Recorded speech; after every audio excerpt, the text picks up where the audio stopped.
Pat Flynn, welcome back to Hands On Apologetics. Gary, always a joy to be here. Thank you so much for having me on again. Yeah, it's great to have you on. I see the philosopher's beard is growing in nicely. Still going strong. So far, so good. So we'll see if we get to ZZ Top level or where it winds up. But, every day is a new adventure. There you go. So are you past the itchy stage? Yeah. No, and so this is for, not that anybody cares, but this is the first time I've actually legit tried to do the beard thing. So a lot of new experiences that I wasn't used to. The itchy phase was one of them. Happy to say that is now behind us. Now we're in the kind of the knot phase where I actually have to comb this thing out every now and then. It's kind of a pain. Oh, yeah. It hurts. Yeah. Oh, yeah. Yeah, absolutely. Absolutely. Yeah. Okay. So you kind of threw me for a loop, but you said, let's address the second best objection. Then it occurred to me, Aquinas only gave 2 objections on the existence of God. So I think I knew immediately what the second objection is. So why don't you fill us in on that? Yeah, well, that's very perceptive, Gary, and that's exactly right. So Aquinas in his Summa, for people who aren't familiar, they know Aquinas' style is to list a bunch of objections, and usually it is a bunch of objections. Usually it's more than 3. Oftentimes it's quite a lot more than that, to the position he ultimately wants to defend.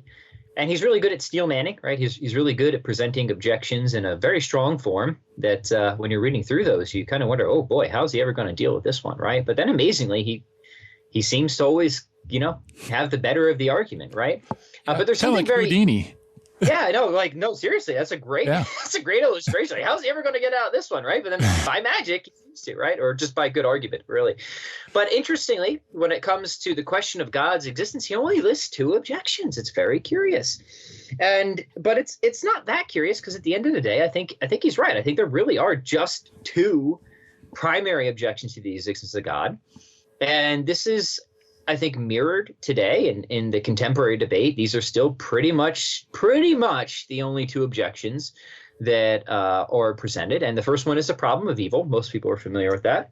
And the second one is, hey, we don't need God to explain things. That's pretty much it, right? The principles of nature are enough, right? That God is just totally superfluous for making sense of the world we live in.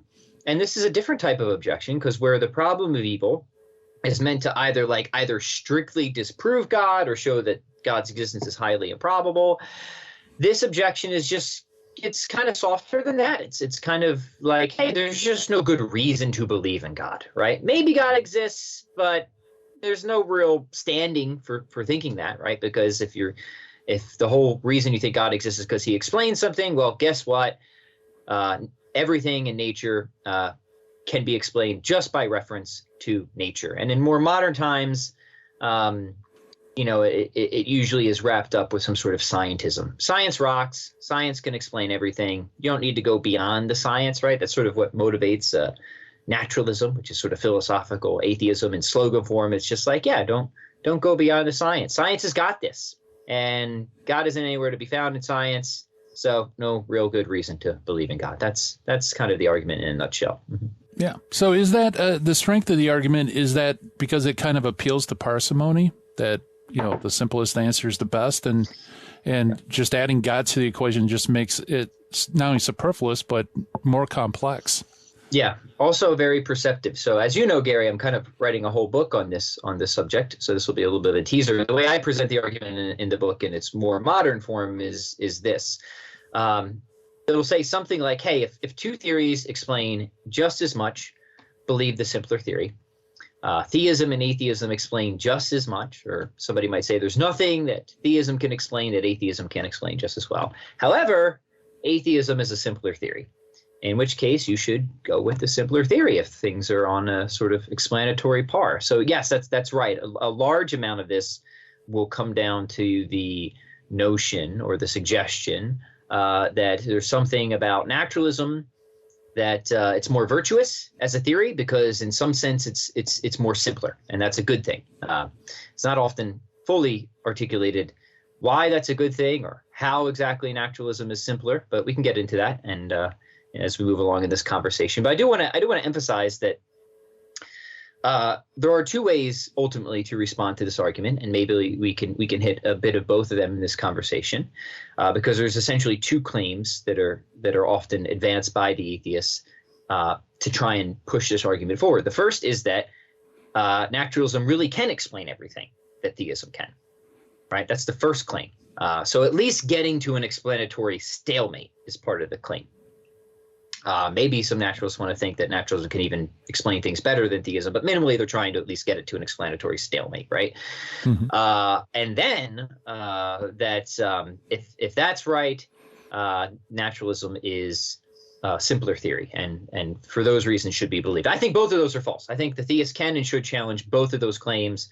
I don't think naturalism can explain as much as theism, not anywhere close, and that it's also not simpler, right? Yeah. Very good. So it's staked out on those two things. And it certainly would be very powerful, like you said, if you buy into scientism, that the only meaningful information we have is from science anyway.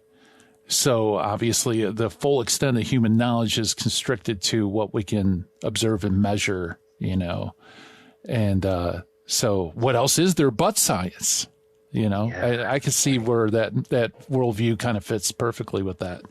Right. And, I want to say a few things about this because I think it's important to the debate in a way that frames it so that things don't get too slippery. Sometimes things get slippery in debates, and we want to be careful about that. To my mind, what makes naturalism interesting and the primary motivation to be a naturalist is really that epistemology or that theory of knowledge, right? The sort of science rocks mentality. So to my mind, right, what naturalism has going for it is that it is committed to this broad scientism, right? Mm-hmm. Which sometimes this is used as a pejorative, but I want to kind of be neutral about that right now, right?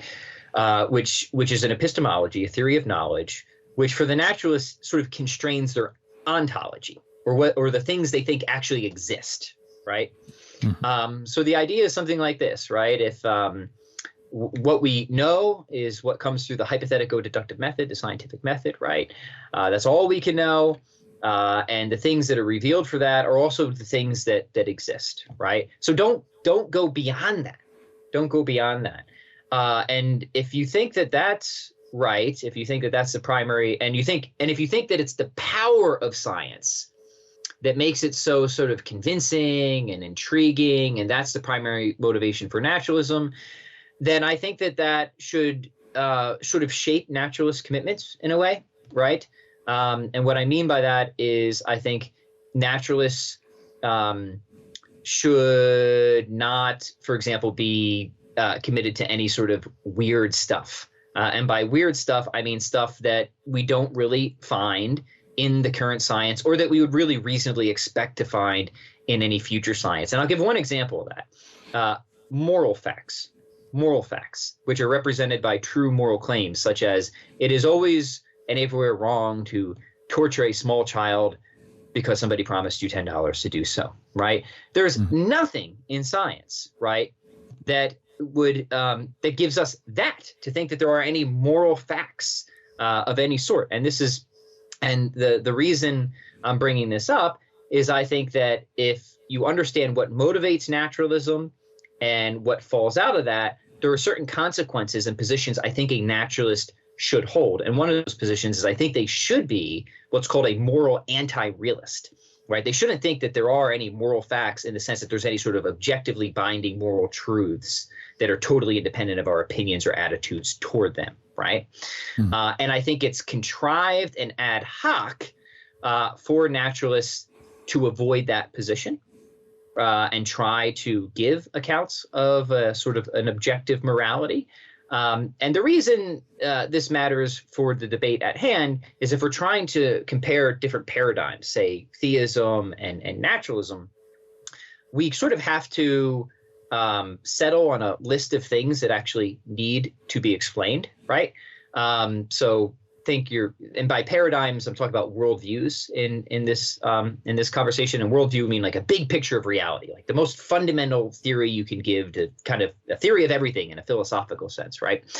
Okay, well, what are the sorts of things that we would want a worldview to explain? Because if the claim is that theism and atheism are on an explanatory par, we kind of got to know what things are we trying to explain in the first place, right?